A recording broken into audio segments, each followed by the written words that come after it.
La Roumanie, laboratoire post-démocratique, ce grand pays de l'Est de l'Europe est devenu un véritable terrain de jeu des progressistes pro-Bruxelles et pro-Washington.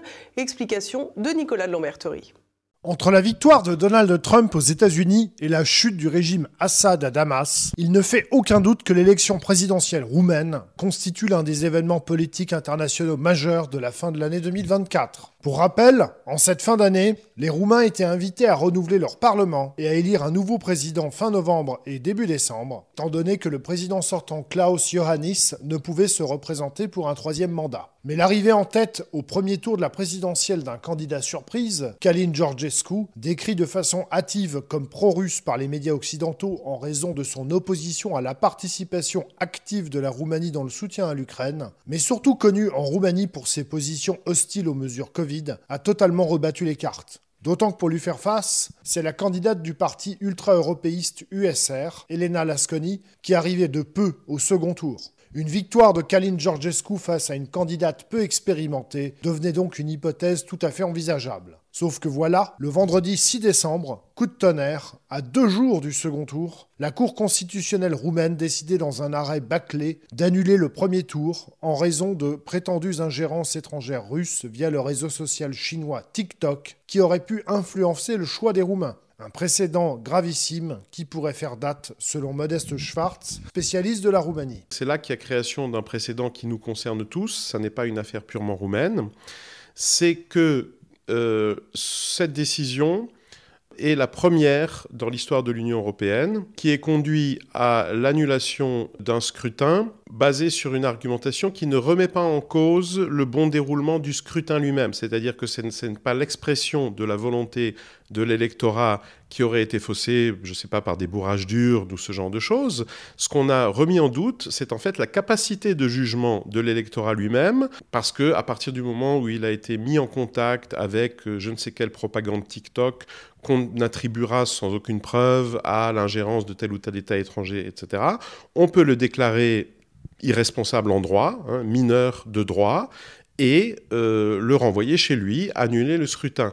Donc ça crée un précédent extrêmement grave. Il semblerait qu'on remarque déjà des tentations de répéter ce scénario, par exemple en Pologne. En clair, Calin Georgescu aurait été l'homme des Russes qui aurait financé massivement sa campagne en diffusant sa propagande électorale en ligne, en particulier via TikTok. C'est d'ailleurs l'implication du président sortant, Klaus Iohannis, qui a permis la déclassification express des rapports des services censément secrets qui ont eux-mêmes servi de justification rapide à la décision de la Cour constitutionnelle. Peu après l'annulation du scrutin, une campagne d'intimidation policière a d'ailleurs été entreprise contre un certain nombre des soutiens de Calin Georgescu, jusqu'à ce que l'on découvre soudainement, suite à un contrôle fiscal, le vendredi 20 décembre, que les fameux comptes TikTok ayant soutenu la campagne de Calin Georgescu ont été financés non pas par Moscou ou encore Pyongyang, mais par des proches du président sortant Klaus Iohannis lui-même. En Roumanie, aucune instance officielle n'a jamais dit ça, mais Blinken et Ursula von der Leyen ont à un moment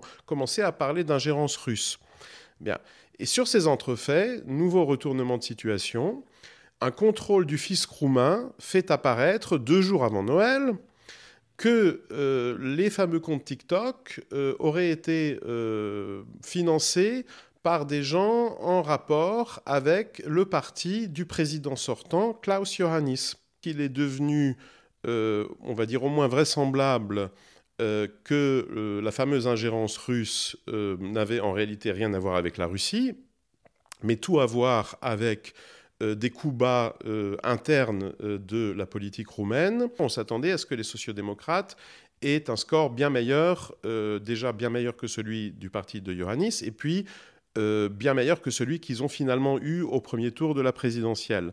On peut donc soupçonner le parti de Klaus Iohannis d'avoir voulu dégonfler ce score en boostant la campagne de Calin Georgescu, qui, avec un discours, disons, rouge-brun, était susceptible de voler pas mal de voix aux sociodémocrates. Ce qui se serait passé dans ce cas-là, dans cette hypothèse-là, c'est que finalement la manipulation aurait un peu trop bien marché, mais comme le message de Calin Georgescu résonne en fait très bien avec l'état de l'opinion roumaine, alors qu'il était juste censé voler, je ne sais pas, 4 ou 5% au Parti social-démocrate, en fait, il a fini par se retrouver non seulement au second tour, mais en tête du premier tour.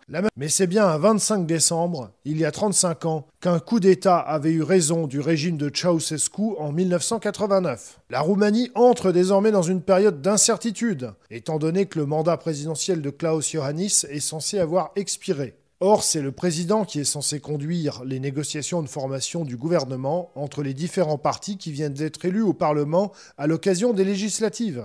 Et certains partis ont d'ores et déjà annoncé refuser de participer à ces négociations, étant donné qu'ils contestent la légitimité du président pour les conduire. Quant au président sortant Iohannis, ce dernier a par ailleurs annoncé qu'une nouvelle élection présidentielle ne pourra avoir lieu que lorsqu'un gouvernement serait constitué. En clair, difficile de savoir si la crise politique roumaine ne pourrait pas se terminer, d'une façon ou d'une autre, en crise de régime, avec une Union européenne à la manœuvre pour saluer et soutenir le coup d'État qui se déroule sous nos yeux.